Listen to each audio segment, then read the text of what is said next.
What is going on, everybody? It's Absol Clan over here, and I'm posting my first YouTube video. And I had to make a YouTube account, and I had to post this because today, out of nowhere, Game Freak has announced Pokemon Omega Ruby and Alpha Sapphire. What? What? What? Okay, okay. Let me tell you the story. I was sitting in class, about to start my final. It was like 15, 20 minutes before, maybe 10 minutes actually. It was pretty close to getting to final in my university.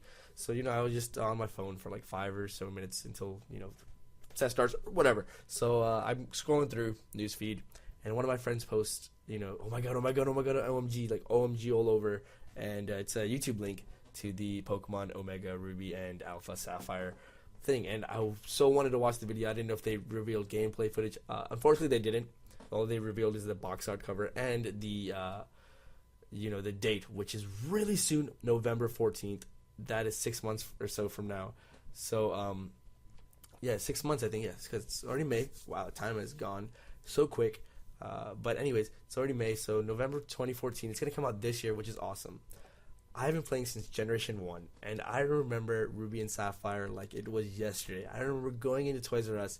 It came out March 19th, but I bought it March 23rd because the Game Boy Advance SP came out that day. So I didn't buy it on release. I bought it 4 days after release, but I still remember going to Toys R Us and getting it. So Generation 3 was quite an underrated thing because, there was a huge overhaul, with everything, graphics and all that. Double battles, I think, came in. Was it Generation 2? But I think Generation 3 had double battles, for sure. But, so that's my reaction. My expectations, we're going to see May and Brendan again. Norman, that is amazing. I mean, May was, I've never been a girl character playing any of the Pokemon games. And I played all of them, except Black 2. I've never finished. I have it. I just haven't finished. But anyways, so it's always awesome to see, redesigns and see how they look. Because with the Generation 6 characters, while they're cool, Serana and Callum, you didn't have, I didn't grow up with them, but to see them to see the May and Brendan come back as this, it would be really awesome if they ever did Fire Red and Leaf Green again, but I don't think so. Anyways, my next expectation is, of the return of Team Aqua and Team Magma. I'm running off nostalgia right now, but, they were the first people after Team Rocket. We had seen Team Rocket from Generation 1 and Generation 2. And then, bam, we get Team Aqua and Magma. So, really excited to see that they're back. I really hope there's going to be, a little bit story change, to make it more in-depth. But I think it was pretty good last time on Generation 3. So, some things I think they have to do is maybe add in the more move tutors. Because I just started playing Pokemon competitively, like, last week. And a lot of the things that you use for VGC, which if you don't know is the video game championship that Nintendo holds, or something I'm learning about right now. So, you can't use like a Drain Punch on Kangaskhan, in VGC because he doesn't get that. Normally you have to get that from Generation 5 and all that. Anyways, so I hope they add in stuff that they were missing. It's going to be cool. I'm pretty sure the Pokédex from Generation 3 is going to stay pretty much the same until post-game. So I don't know if they're going to add in like you're running around and then you see like a Gen 4, Gen 5 Pokemon out of nowhere. I don't think they'll do that because I don't think they did that for Gen 1 remake and Gen 2 remake. They kept it the same until post game where you can add in those other Pokemon.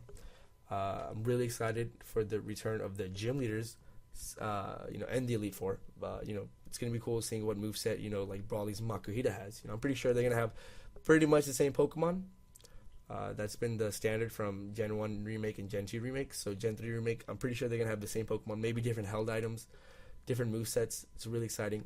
I'm so glad that Steven Stone, and I know they haven't announced any of this, so this is all speculation, but they haven't even said it, remake. They said explore a whole new region or something like that.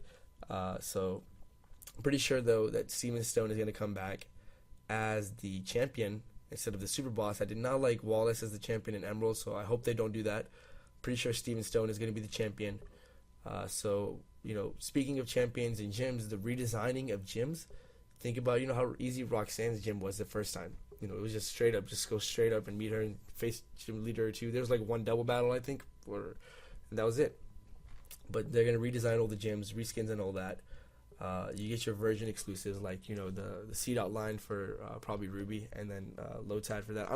What I'm expecting is it's gonna be the same game but updated. I mean, they don't want it to. I mean, here's one thing that I'm curious as what they will do. The Pokemon Experience Share, since that's a key item, you can make it separate from what X and Y do. But I hope they keep the Experience Share the same that they did in X and Y, because I think it's very convenient, saves a lot of time. People say it makes the game easy, but you can turn it off. So I don't know why you say that. But the number one expectation, and I know everybody's expecting this, more Mega Evolutions. We can expect, a Mega Swampert and a Mega Sceptile, but I'm actually gonna make a separate video. I'm really excited. I have some ideas on what they might make a Mega Evolution, and there's some solid reasoning to some of them. Some of them I'm like, oh man, it's a really cool Pokemon. I really want the Mega Evolution for this Pokemon, this or that. But like I said, Sceptile and Swampert, I'm gonna tell right off the bat, it makes sense because they already made Mega Blaziken, and you can't get Blazikenite in the game. It was only in an event if you had, I think, when you bought Pokemon X or Y. So Mega Evolutions is probably gonna be the biggest thing. Who are they going to bring? I mean, you had 8 or so Mega Evolutions from Generation 3. Are they going to make more previous generation Mega Evolutions? We'll see. But this is my quick reaction. Go ahead and rate, comment, subscribe. I did a previous one of this, and it ended up being 17-minute long. Legit. I was like, oh man, I can't upload this. Nobody wants to hear me talk for 17 minutes. So I went a little bit quicker, got more straight to the point. So go ahead and rate, comment, subscribe. I'm probably trying to get into buying a 3DS with a capture card because I want to record Omega Ruby and Alpha Sapphire. I haven't really decided. Maybe Omega Ruby, but I haven't decided which one to go for when they can release. So any Nintendo news related to this stuff, I want to release. So go ahead. I'm going to be releasing another video at the same time. It's going to be of the Mega Evolutions, my top expectations for which Pokemon should get Mega Evolutions. Maybe switch on the. I just hit my mic, so you might hear a noise right there. Which Pokemon might get dual typings different or something like that. Whatever it is, I'm going to explain in the next video. Go ahead. And if you like this in any way whatsoever, go ahead and subscribe. New channel, my first video on this channel. So join the clan. Join the Absol clan, because Absol he's one of my top 3 favorite Pokemon. Probably my top. I mean, it's always him or Kangaskhan, but that's another video that I'll make one day if I get enough people actually listening to me. Anyways, see you guys next time, and go ahead and watch that other video. Alright, peace.